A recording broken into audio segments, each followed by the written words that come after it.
में पहुंच चुके हैं और थोड़ी देर पहले उन्होंने यहाँ का दौरा किया और यहाँ की जो प्राचीन संस्कृति है, प्राचीन विरासत, उसके बारे में नज़दीकी से जानने की कोशिश की और संपूर्ण विश्व को ये संदेश कि भारत विध्वंस में नहीं बल्कि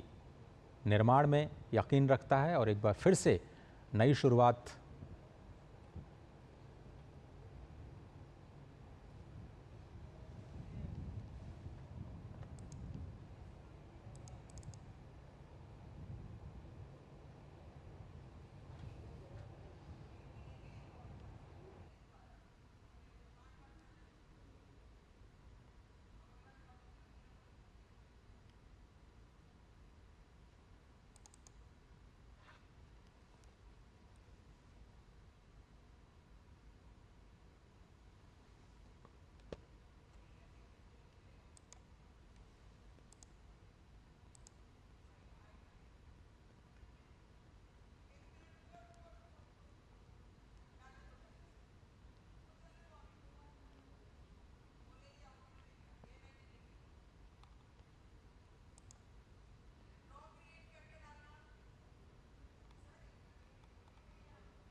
तो आज बिहार के लिए बहुत ही ऐतिहासिक दिन।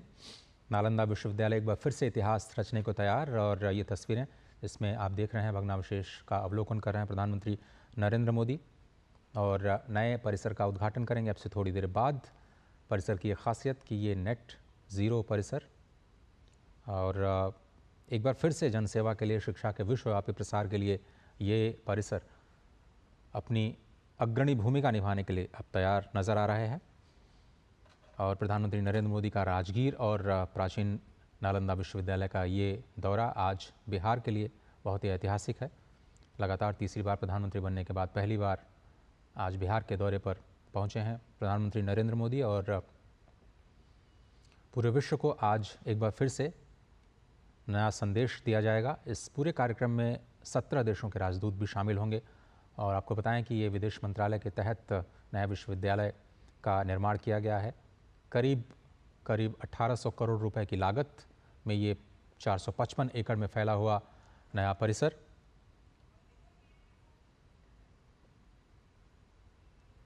और कार्यक्रम यहाँ पर वृक्षारोपण का भी है, जिसके ज़रिए एक बार फिर से दुनिया को हरा भरा करने का संदेश। आपको याद होगा कि विश्व पर्यावरण दिवस के अवसर पर भी एक वृक्ष माँ के नाम इस अभियान की शुरुआत प्रधानमंत्री ने की थी और आज यहाँ नालंदा विश्वविद्यालय के नए परिसर में एक बार फिर से वृक्षारोपण के कार्यक्रम में शामिल होंगे प्रधानमंत्री और फिर से सभी को संदेश देंगे कि हम सभी को प्रकृति के साथ मिलकर के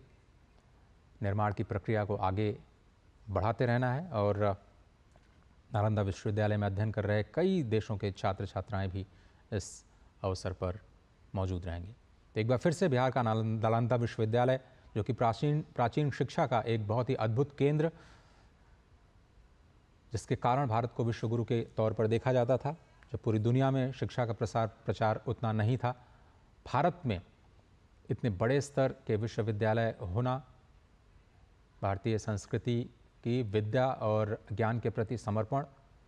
और यहाँ की जो प्राकृतिक उत्सुकता है, भारत का नाम ही जैसा कि आप जानते हैं कि ज्ञान में रथ, ज्ञान में लगा हुआ एक ऐसा देश जो भूखंड के तौर पर नहीं बल्कि अपनी ज्ञान परंपरा के आधार पर ही संपूर्ण विश्व में जाना जाता है। अलग पहचान, शांति और सह-अस्तित्व के प्रतिमानों को अपने केंद्र में रखते हुए पूरे दुनिया को एक परिवार के रूप में मानते हुए अपने नीतियों, अपनी क्रियाकलापों को आगे बढ़ते हुए, ये जो तस्वीरें आप देख रहे हैं तो आप सबसे थोड़ी देर पहले की तस्वीरें, जब प्रधानमंत्री भग्नावशेष जो प्राचीन नालंदा विश्वविद्यालय का था, 1600 वर्ष हो चुके हैं और आप देखिए अभी भी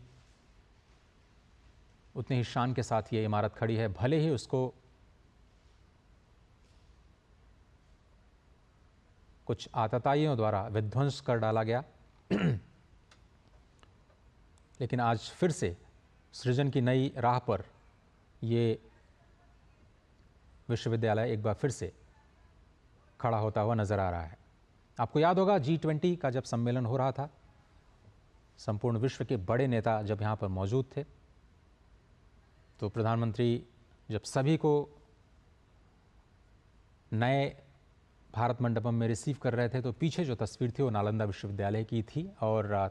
दुनिया भर में G20 के उस कार्यक्रम ने उत्सुकता बढ़ाई नालंदा विश्वविद्यालय के उस तस्वीर को देख करके, जहां प्रधानमंत्री राष्ट्राध्यक्षों का स्वागत कर रहे थे। और उसके बाद आज बिहार के लिए ये ऐतिहासिक दिन, विश्वविद्यालय का नया परिसर बिल्कुल प्राचीन खंडहर जो स्थल है उसके करीब ही बनाया गया है और इस विश्वविद्यालय की स्थापना नालंदा विश्वविद्यालय अधिनियम 2010 के तहत की गई थी। कुलाधिपति के तौर पर चयन किया गया है अरविंद पानगड़िया का, जो कि बहुत ही मशहूर अर्थशास्त्री हैं और अमेरिका में प्रोफेसर के तौर पर कार्य करने का उनको लंबा अनुभव रहा है और वो इस नए संस्थान की कमान अब संभालेंगे। और इस अधिनियम में, जिस अधिनियम के तहत 2010 में इसकी स्थापना की गई थी, उसकी शुरुआत हुई थी 2007 में फिलीपींस में, जब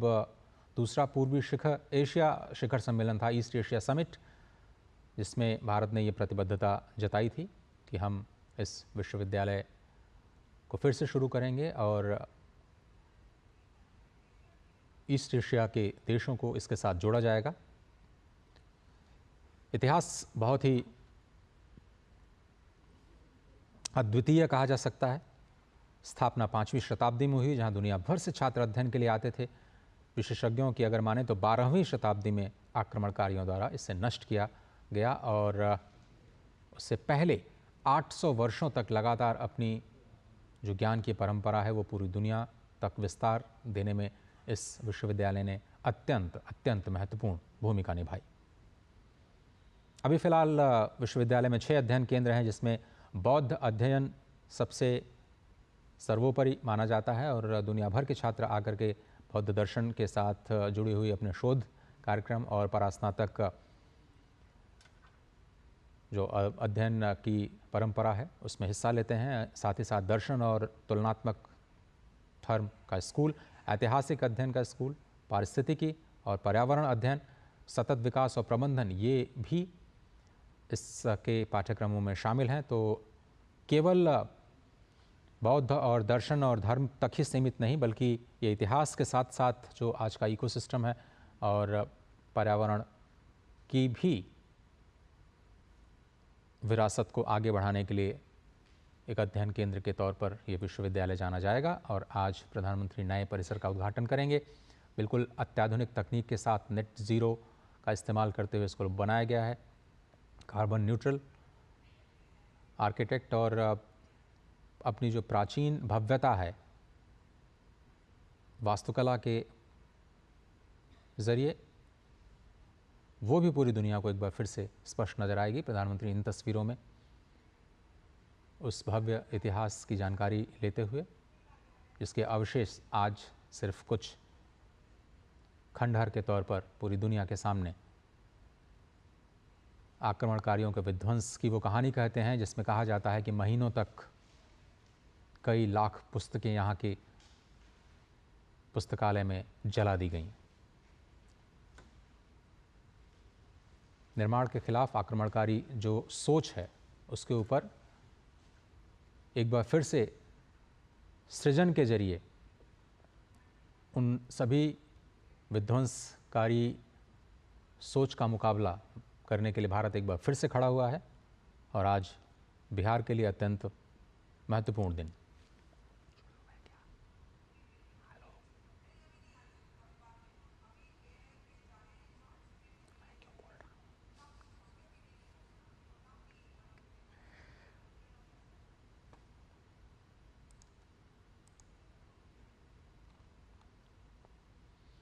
और एक वक्त था जब बिहार का नालंदा विश्वविद्यालय दुनिया के लिए शिक्षा का सबसे बड़ा केंद्र हुआ करता था और 815 सालों के लंबे इंतज़ार के बाद एक बार फिर से ये शिक्षा का केंद्र अपने पुराने स्वरूप में वापस लौट रहा है। और इसीलिए आज का दिन बिहार के लिए, आज का दिन नालंदा विश्वविद्यालय के लिए, आज का दिन स्वयं भारत के लिए और इस विश्वविद्यालय से जुड़े उन तमाम देशों के लिए भी बहुत बहुत ऐतिहासिक है। इसके नए परिसर का उद्घाटन अब से थोड़ी देर बाद प्रधानमंत्री नरेंद्र मोदी के हाथों होना है। पूर्व राष्ट्रपति डॉक्टर एपीजे अब्दुल कलाम के सपनों का नालंदा विश्वविद्यालय अब साकार रूप ले रहा है। जैसा कि हमारे संवाददाता बता रहे थे कि सबसे पहले पूर्व राष्ट्रपति डॉक्टर एपीजे अब्दुल कलाम ने इसके प्राचीन गौरव को वापस लाने की मंशा जताई, जिसके बाद बिहार में कैबिनेट में इसको मंजूरी दी गई। और इस पूरे विश्वविद्यालय का अगर आप इतिहास देखें तो शिक्षा के प्रति जो भारत का दृष्टिकोण है, ज्ञान परंपरा के प्रति जो भारत का दृष्टिकोण है, सामाजिक समरसता के साथ विश्व बंधुत्व की भावना को केंद्र में रख करके ज्ञान के प्रचार और प्रसार का जो भारत का एक आउटलुक है, वो एक बार फिर से पूरी दुनिया को स्पष्ट तौर पर दिखाई देगा। जहां आज दुनिया प्रोटेक्शनिज्म के साथ अपने आप को जोड़ करके देखती है, बात की जाती है उन तकनीकों को, उन ज्ञान को अपने तक सीमित रखने की और उसका फ़ायदा सिर्फ़ और सिर्फ अपने देशों तक सीमित रखने की, अपने देश की व्यवस्थाएं, अपने देश के समाज के लोगों का केवल भला करने की जो एक परिपाटी, एक नई परंपरा आज के इस आधुनिक युग में शुरू हुई है। इसमें विकसित देश सबसे अग्रणी नज़र आते हैं, जो तकनीक को, जो शिक्षा को, जो ज्ञान परंपरा को बिल्कुल अपने तक सीमित रखना चाहते हैं और उसको पूरी दुनिया के साथ साझा करने में विश्वास नहीं रखते। और अगर विश्वास रखते भी हैं, शेयर करते भी हैं, तो एक बड़ी कीमत पर, ऊंची कीमत पर